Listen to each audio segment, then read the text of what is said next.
Okay, Ryan, thanks so much for joining me today. I really appreciate it. Kevin, it's absolutely fantastic to be here. So now, as we're talking here on the Zoom, when this recording actually get posted, we might be standing opposite each other on the show floor at ISTE in Philly on Monday. So again, another example of technology innovation helping us get our work done, right?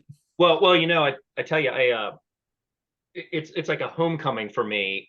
This will be my 26th ISTE, Wow. and You I started feel, going when you were 5 then. yeah, well, I shaved the gray as much as possible. It's still there, I think, but I say that only because it there's such energy at ISTE. And it's so important, in my opinion, that we're back face to face. We're live there. The energy there. Last year was wonderful in New Orleans, and you know, Philadelphia is going to be just as spectacular. And it's nice to see old friends, new friends, see what's happening in the industry. And for me, it's sort of like it's where I grew up Yeah, in yeah. tech. So.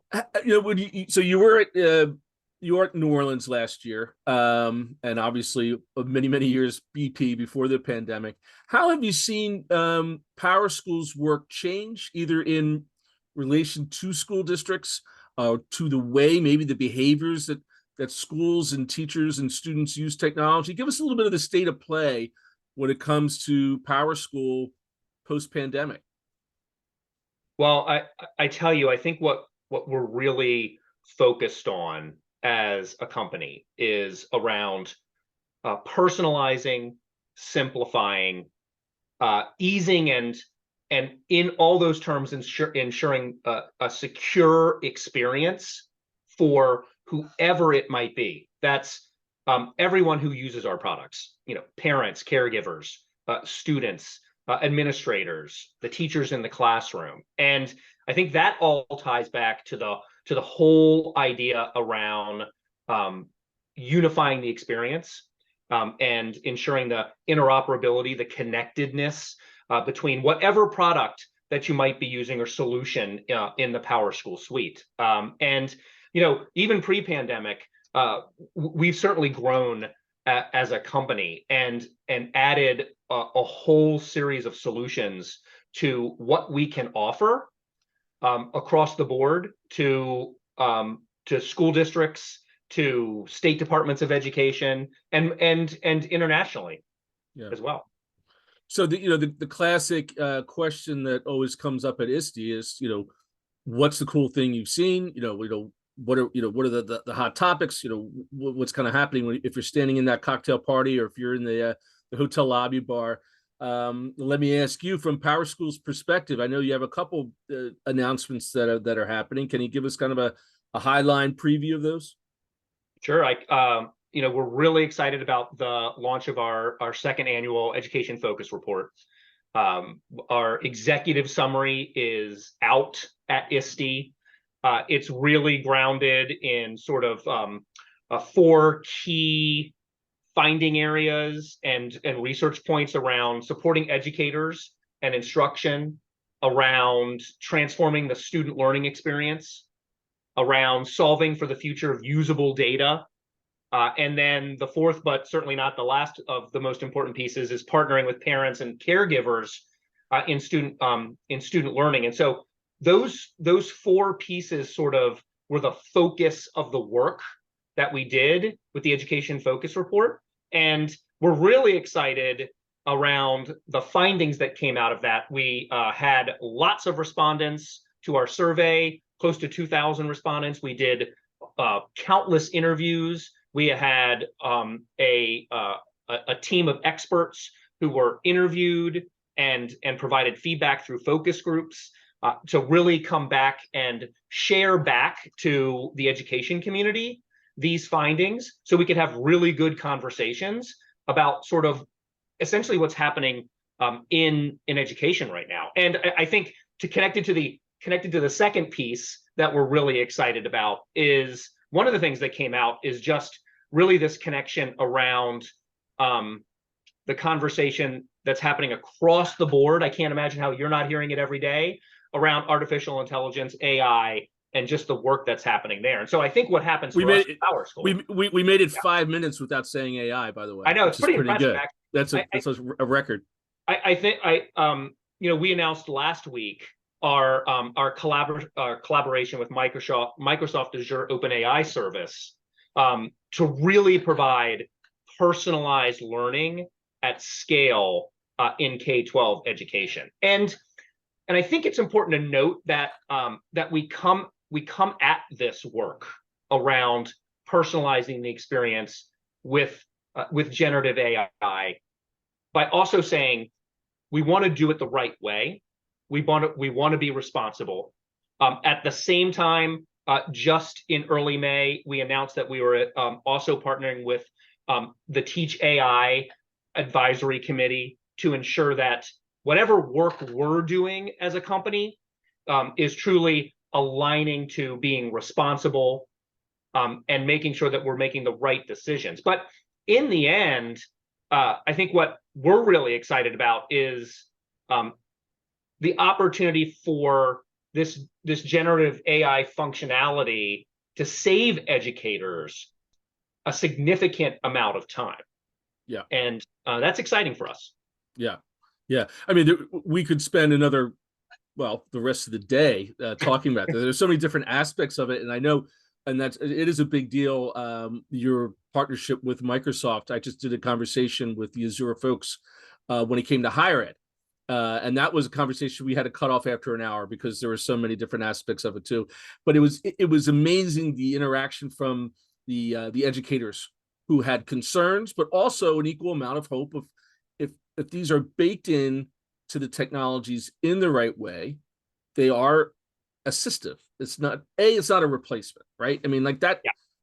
That's kind of almost another pre-pandemic sort of perception of artificial intelligence that it's going to somehow replace teachers. We got through this pandemic because we had AI technologies that we're already using, and it helped save education to a certain degree. Yeah. So to see these things go further baked in, I think is good. So that will be interesting to watch. To go back to your first point, another innovation, or maybe not an innovation, but just an understanding of the caring of not only the student, but the wider family and the parent you mentioned in the report. Can you talk a little bit more about that? I think that's something that I don't think I would have heard Powerschool say maybe 5 years ago. Mention parents. I know after writing about ed tech for 20 years, there's probably 5 stories that I ever actually mentioned, like, oh yeah, parents have access to this too. It was always a focus on the student and the faculty member. Can you talk a little bit about that kind of maybe expansion of who your customer is? Yeah, I think what is interesting, and this is where the data can help tell a story. And so from the perspective of the data that we collected with the education focus report, I think what stands out is there is a disconnect between how educators perceive the ease of communication with the home and how parents actually experience the ease of communication with the home. So it's really about working to streamline the communication with parents, because honestly, what the report shares is 7 in 10 parents say they must navigate 2 to 6 systems to access information that they need to understand for their own students' learning. Yeah. Now, what educators will say is we're doing a great job there, and so I think where Powerschool can come in is again around ease of access, the simplicity, and the interconnectedness. And we all, as an ed tech community, need to work to ensure that we're doing that, because none of this works if parents aren't engaged in the experience. And that also connects, Kevin, right back to the conversation around when the parent's involved, when the teacher's involved, when the parent knows what's happening with the student, we can get into this whole place around personalizing the learning experience for kids. Yeah. Yeah, it's so true. That, and not only the connection with parents, but also the kind of the focus on mental health and the ideas of social emotional learning. That those are other theoretical things that need to be baked into your systems, right? Well, whole child is something that definitely comes out um, over and over and over, and that comes through findings through the education focus report that really speak to usable data. So insights and analytics that help districts and schools with the challenges they have in helping understand the unique and individualized learning needs and challenges with every student, and that does get to your point, to the whole child. And a priority that is continuing to come up in our findings is the importance of reacting to the whole child when it comes to their learning experience. Right. So you have the data, and there is always a focus on the data and the numbers, but it needs to be a reflection of that whole child experience. That might, maybe I'll put you on the hot seat here a little bit today. The nation's report card came out with some statistics that were not very positive in terms of learning loss. Students not, are kind of back to the 70s when it comes to some of the levels. And I've been watching the back and forth, and people say, don't focus on the data, focus on the whole child. And others are like, no, we have to use this data to understand what we need to do, the improvement. I see Powerschool is kind of like in that inflection point between the two. Can you talk a little bit about, should we worry about the data as it comes out from our nation's report card, or when we look at the data that's coming out of districts through the use of your technologies? How do you massage those? Well, I would say what the nation's report card reminds us is that in K-12 right now, we're caught in a time of tension between the urgent, the important, and the possible. And I think sometimes what happens is we get those convoluted in terms of where the focus needs to be. And so I think what happened with pre-pandemic challenges and the pressures is that we're coming out of this incredible time of urgent, and now we're trying to figure out what's important. And what we know is important is we do have to step back. We have to look at what the data tells us.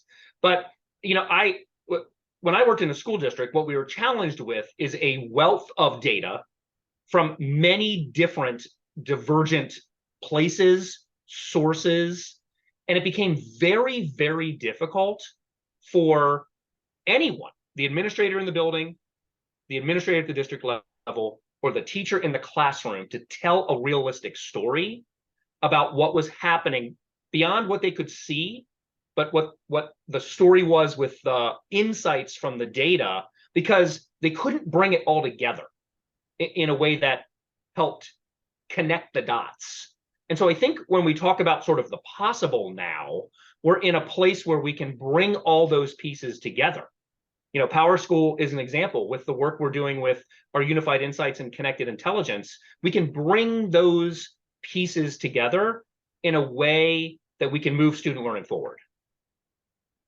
Wow, that's a good positive post-pandemic response right there, Ryan. I like it. It gives me, Well, gives me hope for the future. I live glass half full. Which, as we all need to do. So last question here. We get through the end of the week. You've had your events, you've made your announcements, you've had your meetings, but what are your hopes in terms of the takeaway from ISTE this year? And on top of that, what are you hoping to bring to the table? We have the power of ISTE is you have, I'm not exactly sure the numbers that are here in Philadelphia, but you're probably talking 15,000 plus attendees.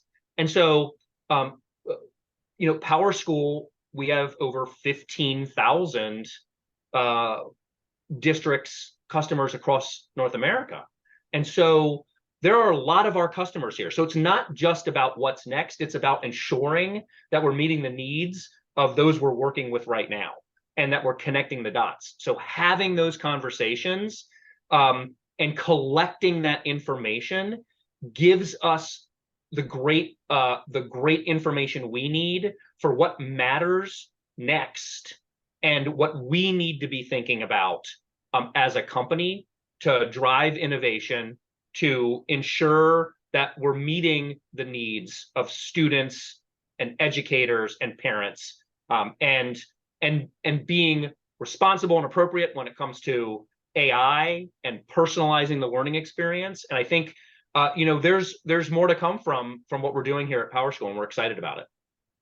Well, that's great stuff. And once again, Ryan, thank you so much for your time. I know this is a crazy week leading up to the show. It won't be as crazy. I don't think we could have had as good a conversation as we had on the show floor. So I think that from here on out, I'm going to try to do pre-game and post-game interviews. And in the meantime, get my squeegee balls and my balloons while I walk around. But look forward to seeing you, and look forward to the report and to your continued work with America's schools. So thank you. Thanks, Kevin. Really appreciate it.